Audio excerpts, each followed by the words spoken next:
அல்லாஹுடைய படைப்புகளுள் மிக உறுதியானதும் முக்கியமானதுமான ஒரு படைப்பு மரணமாகும். ஆனால் இந்த மௌத் மறுமையிலே கிடையாது. அல்லாஹ் பாதுகாக்க வேண்டும். நரகத்தை பற்றி அல்லாஹு தஆலா சொல்கிற போது நரகத்திலே நரகவாசிகளுக்கு கொடுக்கப்படுகிற பல தண்டனைகளை பற்றி சொல்லுகிறார். அதிலே அவர்களுக்கு சூடேற்றப்பட்ட நீர் கொடுக்கப்படும். அந்த நீர் எப்படின்னால், அவர்கள் அந்த தண்ணீரை முகத்துக்கு கிட்டே கொண்டு சென்றால் அவருடைய முகம் பொசுங்கிவிடும். நஅூது பில்லாஹ். ஆனால் தாகம் தாங்க முடியாமல் அவர்கள் குடிப்பார்கள். குடித்தால் அவர்களுடைய வயிற்றில் உள்ள குடல்கள் எல்லாம் துண்டு துண்டாகிவிடும். அவருடைய குடல் எல்லாம் துண்டு துண்டாகிவிடும். அல்லாஹ் நம் அனைவரையும் அந்த கொடிய நரகத்திலிருந்து பாதுகாக்க வேண்டும். அதே போல அவர்கள் பசிக்கிறது எனும் போது இந்த நரகவாசிகளுடைய உடம்பில் இருந்து வடியக்கூடிய சீழ், இரத்தம் என்பன அவர்களுக்கு குடிக்க கொடுக்கப்படும். குடிப்பார்கள், ஆனால் உள்ள போகாது. அதை குடிப்பாங்க. எப்படி குடிக்கிறார்? இந்த நேரத்தில் அல்லாஹ் சொல்லுகிறான், யஅதீஹில் மௌத்து மின் குல்லி மகான் வமா ஹுவ பிமய்யித். அவனுக்கு எல்லா பக்கத்தாலும் மௌத்து வரும், ஆனால் மௌத்தாக மாட்டான். நரகத்தில் மௌத் கிடையாது. அதே போல சுவர்க்கத்தை பற்றி சொல்லுகிற போது அல்லாஹ்வுடைய தூதர் ஸல்லல்லாஹு அலைஹி வஸல்லம் அவர்கள் சொன்னார்கள், சுவர்க்கவாசிகள் சுவர்க்கத்திற்குள் நுழைந்து விட்டால் அவர்களை வாலிபர்களாகவே அல்லாஹ் வைப்பார்.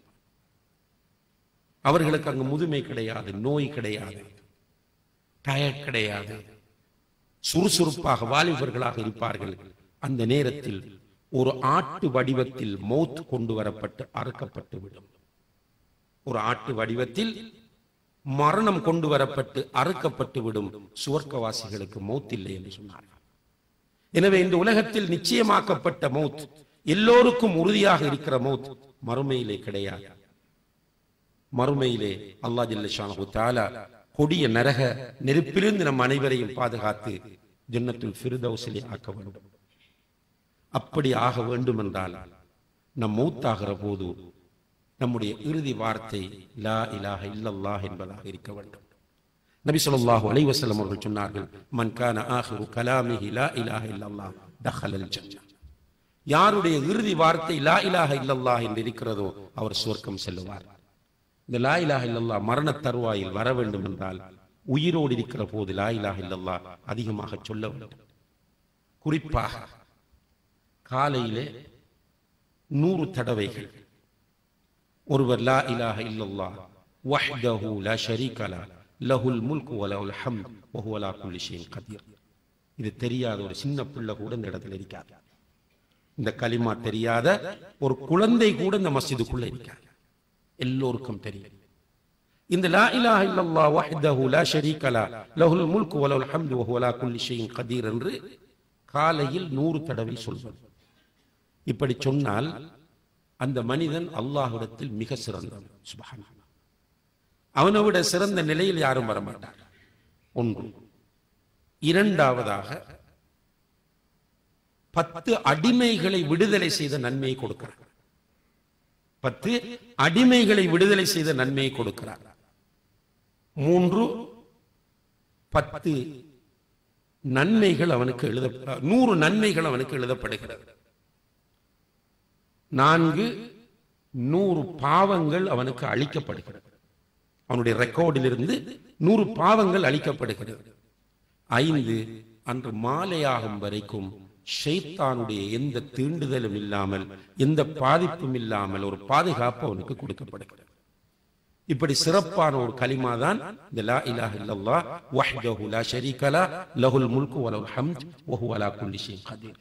சுபஹு தொழுதுட்டு இருந்து இந்த கலிமாவை ஓதினால் அல்லாஹ்வுடைய உதவியால 7 to 10 நிமிடங்களுக்குள் ஓதி முடிக்கலாம். இந்த 100 தடவை சொல்றதுக்கு கொஞ்சம் வேகமாக சொன்னோம் என்றால் ஒரு 7-8 நிமிஷத்துல முடிச்சிடலாம். ஒரு அளவு அமைதியா சொன்னோம் என்றால் 10. இன்னும் ரிலாக்ஸா சொல்ல விரும்பினா அதோட கூட டைம் எடுக்கு. ஒரு 10 நிமிடம். டெய்லி நம்ம இதை சொல்லி வரும்போது நம்முடைய சக்கராத் நிலையிலும் அது வரும். அல்லாஹ்வுடைய சுன்னத் அதுதான். ஆனா சுப்ஹானல்லாஹ் இதெல்லாம் சொல்றதுக்கு நமக்கு விருப்பம் வருதில்லை, ஏனென்று தான் புரியல.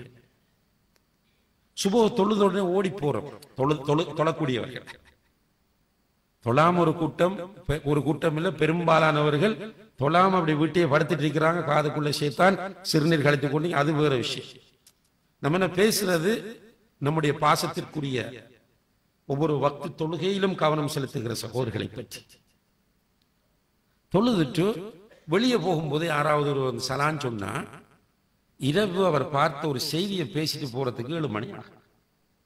பெட்ரோலுக்கு விலை குறைஞ்சது கூடினது, காருக்கு விலை குறைஞ்சது கூடினது. ஆனால் பள்ளிக்குள்ள ஒரு 7 நிமிஷம் இருந்து இந்த கலிமாவை ஓதுவதற்கு எனக்கு ஏன் மனம் வராமல் இருக்கிறது என்று கூட கவலைப்படாமல் கேட்க முடியாத ஒரு சூழ்நிலைக்கு நம்ம மாறி இருக்கிறோம் என்றால் நம்முடைய நிலை என்ன சகோதரர்களே? அல்லாஹ் தான் எனக்கும் உங்களுக்கும் ஹிதாயத்தை நசீபாக்க வேண்டும். எனவே நரகத்திலும் மௌத்தில்லை, சுவர்க்கத்திலும் மௌத்தில்லை. இந்த உலகத்தில் மௌத் நிச்சயமானது, எப்ப வரும் என்பதும் யாருக்கும் தெரியாது. நம்ம மௌத்தாகும் போது உலகம் நம்மை மிஸ் பண்ண வேண்டும், நம்முடைய குடும்பம் நம்மை மிஸ் பண்ண வேண்டும், நம்முடைய ஜமாத் நம்மை மிஸ் பண்ண வேண்டும், நம்மோடு தொழுத சகோதரர்கள் நம்மை மிஸ் பண்ண வேண்டும். அப்படி நம்ம மௌத்தானால் அல்ஹம்துலில்லாஹ், அல்லாஹ் அந்த மௌத்தை நம்ம எல்லோருக்கும் நசீபாக்க வேண்டும். வெற்றியாளனுடைய மௌத். யாரெல்லாம் நம்ம மௌத்தானதுக்கு பிறகு தொலைந்தான், போனான், அழிந்தான், இப்பதான் ரிலாக்ஸாக இருக்கிறது, இப்போ ஒரு சந்தோஷம் என்று மனதால் நினைத்தாலேயே நம்முடைய மௌத் கெட்ட மௌத்தாக ஆகிவிடும். அல்லாஹு தஆலா அந்த நிலையிலிருந்து நம் அனைவரையும் பாதுகாப்பானாக. வ ஆகிரு தஅவானா அனில் ஹம்துலில்லாஹ்.